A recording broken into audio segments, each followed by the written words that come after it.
So today I'm going to be teaching you guys the three steps to more profit in your ecom business and avoiding cash flow nightmares by doing this. And the reason I came out with this presentation is because in 2017, I had one of my better years, but it also was one of my more challenging years in e-commerce. And if you guys read the email that I sent out today, then you probably saw that we were down to our last $1,000 in the bank. So we had $1,000 left in our bank account. And it was a very nerve-wracking situation. We didn't really know what we were going to do. And I'm going to go into three reasons why that happened. So what had happened is we were planning for a big Prime Day that year. The year before, we did $200,000 on Prime Day. And I thought to myself, there's no reason why we can't do a $1 million on Prime Day, because we didn't really push Prime Day that year. We just kind of did some lightning deals with it, had some stock in, and just kind of went through those, and we did $200,000. So I was like, we can do $1 million if we actually push this. So what happened is we ordered all the inventory to make that $1 million happen, and we were pumped about it. And then what happened was our inventory got stuck in the FDA. So we sell sunglasses. With sunglasses, when they come overseas, they have to pass a drop ball test. They have to come from an FDA manufactured facility, and they have to be imported by somebody that's FDA registered, which is us. And we had all three of those things, but the FDA still stuck the inventory. And as you guys know, inventory costs money. And if you have this inventory not even sitting on a shelf to sell, it's just sitting in a port somewhere, then it's going to cost you a lot of money because of opportunity costs. Well, we had, I think it was $200,000 in inventory sitting in a port in FDA that they would not release. Well, in the meantime, our season is coming up for sunglasses, so we had to get more inventory in. So we actually ordered a whole nother batch of inventory to come in, and we were going to air ship it instead of sea ship it this time to hopefully avoid and kind of go past that FDA. It worked. We did get inventory in. But the problem was we ended up missing Prime Day as a result. So now we had close to $400,000 in inventory when usually we only had about $100,000 in inventory. So it tied up all this cash. And then what happened was our credit card bill was due. Amazon was, 2 weeks behind on their payments, like they always are, not 2 weeks behind, but 2 weeks from our next payment. And we had a $39,000 credit card debt bill due. We had $1,000 in the bank. We didn't really know what to do. And the thing I'm going to go over second here today is going to be what saved us in that. So with that being said, I want to go over lessons learned from that period of time and then go into what we did to fix it so that would never happen again. So now I want to share my screen. So let me flip over and we'll do that. All right. So the pineapple's 3 steps to more profit in your business. And I want you to avoid cash flow nightmares by doing the things that I'm going to teach you today. And so before I jump into what I'm going to be going over, of course, I'm just some guy on the internet. Don't take any of my advice as financial advice. Always consult a tax attorney, a CPA, or whoever else, a CFO in your business. But this is just how we ran our business. And I wanted to teach you guys, and hopefully you guys will learn from my mistakes. And so the number one thing I want to get out of the way is ego. And ego is your enemy. And if you guys have not read the book by Ryan Holiday, Ego is the Enemy, make sure you go pick that up. That is a book that I require my team to read. And if you guys have read it, let me know in the chat. And I require my whole team to read that book. And there's a reason I do that, is because when you take ego out of a business, it becomes a pretty sustainable business, and the culture becomes very healthy, and you can pretty much do whatever you want if ego is not involved. Pretty much all problems with the world is due to ego. And if you get ego out of the way, everything is going to shape up a lot better. In my humble opinion, I believe that if women ruled the world would be a lot better place, because women don't have the ego that men have. And they're better at shoving that ego to the side because they're more selfless than men are. It's proven over and over again. I don't know if you guys just saw this. It's going viral on YouTube right now. They took 10, 11 to 12-year-olds and put them in a house with enough food and care and everything. They didn't have any like adults, but they just shoved him in this house for a week to see what would happen. And by the end of it, the house was destroyed by all the boys. And they didn't know what to eat. They just ate junk and sugar and junk food the whole time. And when the girls did the same experiment, the girls actually organized the house. They had meetings. They had different things to plan meals. They planned on who's going to cook, who's going to clean. And they cooked for everyone. Everybody ate together. They ate healthy. And so it's just a funny difference in the male and female perspective. And these are 10 and 11-year-olds. So, they don't have most of the preconceived notions of male and female roles, but they just kind of adapted those roles, shoved ego to the side. There's more fights in the male house than the female house. So ego is your enemy. Make sure you avoid it. And this could have been avoided, number one, if I just checked my ego at the door. I wanted to hit $1 million in a day. There's no reason to do that other than to make a lot of money, but the risk outweighed the reward. And unfortunately, I hit all the risk, which unfortunately led me to almost bankrupting our company. And it was being very reckless with our money. And it taught me a lesson that we need to eliminate the ego from our business and objectively do business. Do it by the numbers, project what we're going to get for Prime Day, or project the numbers. I've learned this a lot with my corporate life too. In the last 18 months is they always need projections, because projections are what's going to make it so you can actually plan for all this stuff from a cash flow perspective, from an inventory perspective, and it makes a big difference. So check your ego at the door. Don't get into the comparison game with everybody else. Who cares how much you're doing in revenue? I see that all the time in masterminds is I'm doing this much in revenue. I'm doing this much in my revenue. Who cares? When it boils down to profit and do what's best for your business. We actually had this conversation in the agency today in our executive planning meeting is which way do we want to take the agency? Do we want to keep doing what we're doing and have less profit, or do we want to go this route and have more profit? And ultimately we decided that we wanted to stick with the less profit route because it's something that we believed in more.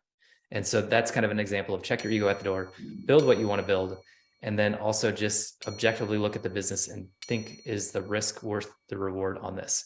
So that's kind of step one, is ego is your enemy. Step number two is inventory financing.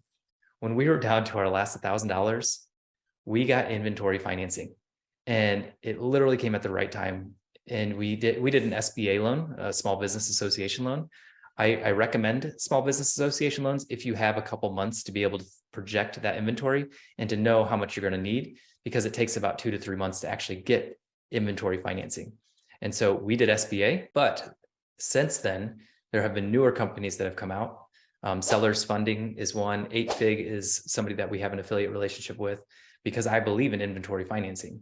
And with those companies, they actually just plug right into your Amazon account and you can get approved pretty much in a day. So it's really quick compared to an SBA loan. SBA loans are going to have better terms.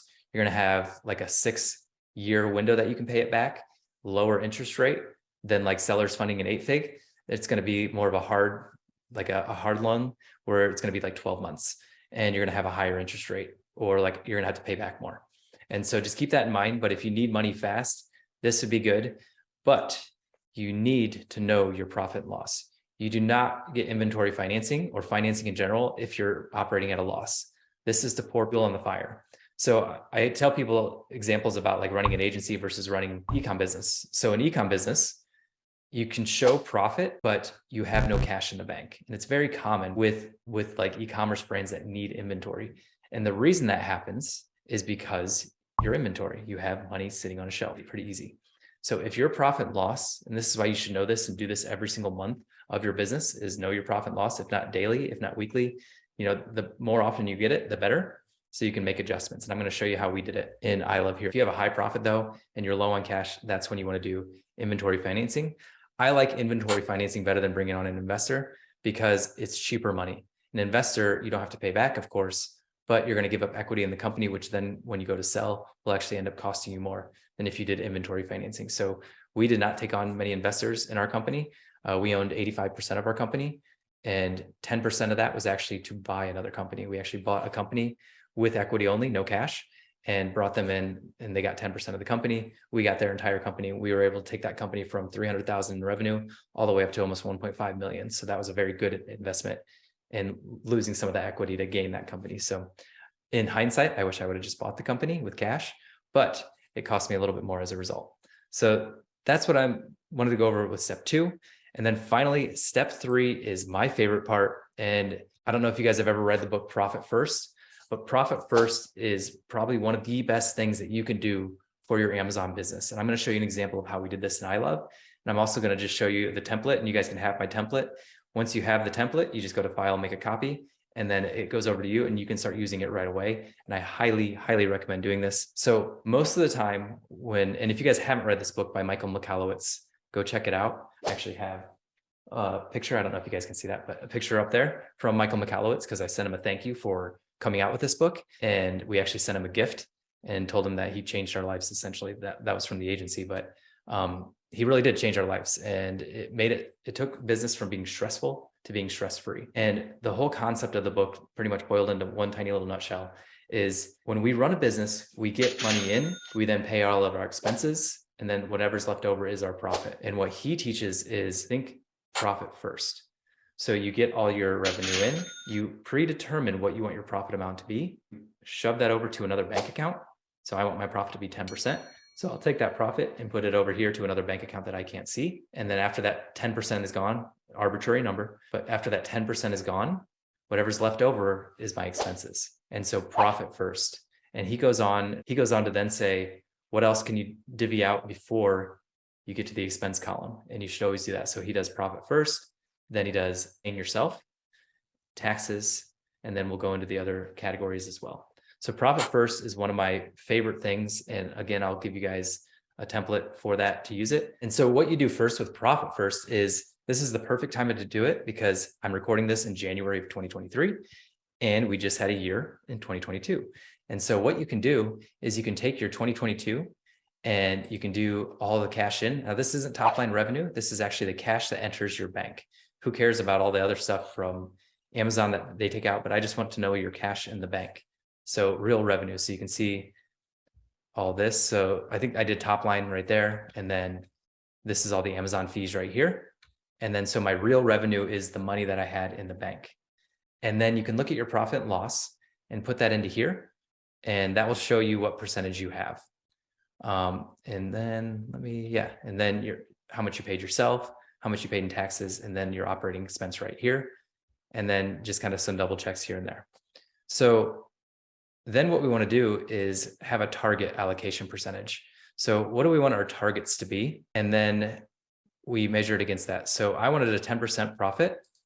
And so I should have had $162,000 in profit, but I only had 56. So I was $106,000 off.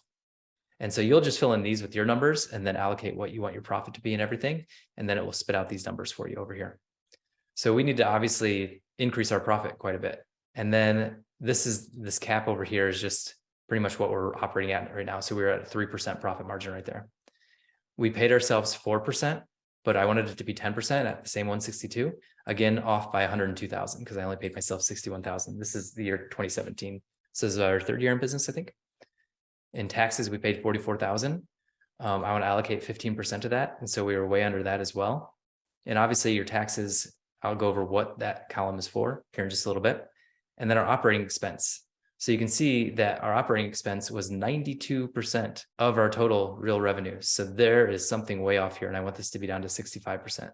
So how can we fix this? You got to figure it out. So what then we do, we'll download all of our expenses, our bank account statements and our credit card statements, and we'll put it all into one spreadsheet. And we'll look at where all of our expenses are going. And we'll start eliminating things that we don't need. And then we'll start automating things that we don't need. And then we'll start maybe even eliminating team members if we don't need them, to try to bring that number down, to try to bring these other numbers up. So the first thing we do is a business assessment, just see where you're at. That's all you're trying to do. And so template just looks like this. You just put your numbers in right here. It's a lot simpler than mine. And then it will tell you where you're at. And then this is your goal. So these are examples, and you just want these are just kind of arbitrary numbers, but this is kind of what you want to be shooting for, is these numbers right here. And you can put charity in there if you want, or you can just put it back up to the profit line. And so we always did charity. So that's just something to think about. Now, let me show you this in practice. So this is my last year in business with this company. This is what we did. So every 2 weeks when we got paid by Amazon, what we would do is we would put the amount of cash that came in right here on this real revenue line. And then it spits out all these numbers based on what our goal is. So our goal eventually is to get to 15% in profit. But right now, you're going to have to eke your way up there, because as we go back to this business assessment, you can see that my profit was 3%. So to go from 3% to 15% is going to be incredibly hard on your business. So we're going to have to inch our way up there by quarter. So maybe next quarter I'll go for 4%, next quarter I'll go for 5%, 6, 7, etc. So we're just going to go up as we move along in quarters, because if you try to do this in the first quarter you try this, you will break your entire business, because you'll just have to cut so much off of the operating expense. So you want to gradually get to these numbers. So once we put our real cash into here, The first thing I do is profit first. So I'll move $9,853 from my bank account into a separate profit bank account, and it will be called profit bank account. And I don't want to see it. I never want to see it again because it's my profit account. Think of it as an emergency fund. And then at the end of the year, you can actually distribute those funds out to yourself. The second thing I want to do is pay myself. So what I'll do with this one is right when I see that number, I pay myself. I literally transfer it over to my personal bank account, or you can do a payroll or whatever you do.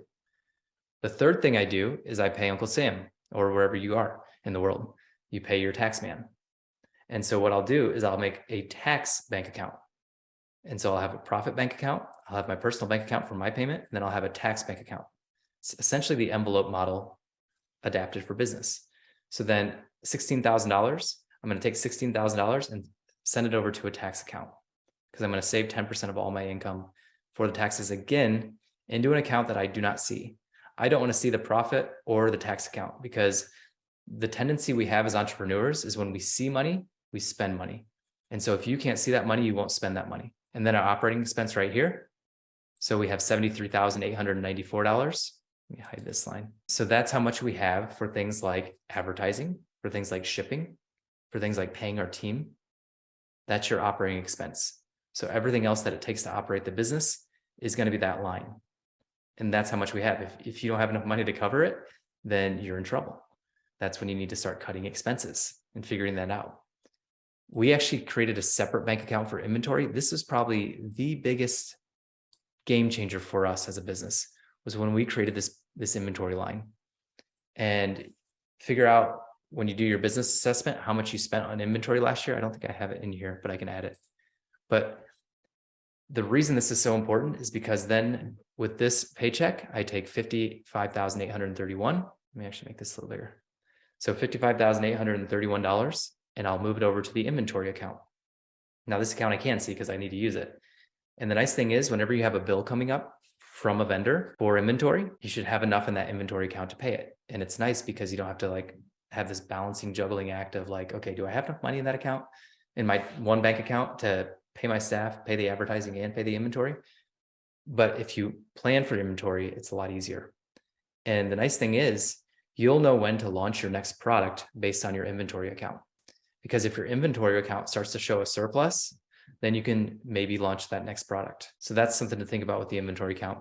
And then we have our charity down here as well that we donate to every 2 weeks. So the reason we did this on a cadence of every 2 weeks is because Amazon pays you every 2 weeks, and that was our biggest check. But we had the Amazon paycheck, we had the Shopify paycheck, we had pretty much all the paychecks in there as well. So that is a brief touch on how you use profit first. These are the goals. These are kind of the goals for any e-commerce business right here. And this is where we were in Q2 of, I think it was 2021. Yeah, Q2 of 2021. And so you can see we didn't even get to our profit first goals yet before we sold. So we were still working our way there. So you're going to have your goals. This is kind of a baseline that he talks about in the book. And then this is where we were. So we were trying to get to that level as well. And so I wanted to show you guys this just to avoid my mistakes from 2017. Bye-bye. Like this video! Amazon PPC may seem like a complex subject, but it doesn't have to be, and that is why we created this channel. On top of Amazon PPC, we're going to share different tactics and strategies that we've used to build a multi-million-dollar business, as well as the strategies that we're using to build a $100 million company, which is our goal. We don't know how we're going to get there yet, but that's our goal, and we want to take you along for the ride. So make sure you subscribe to our channel and hit the little bell to be notified whenever we come out with great business building and Amazon PPC strategies.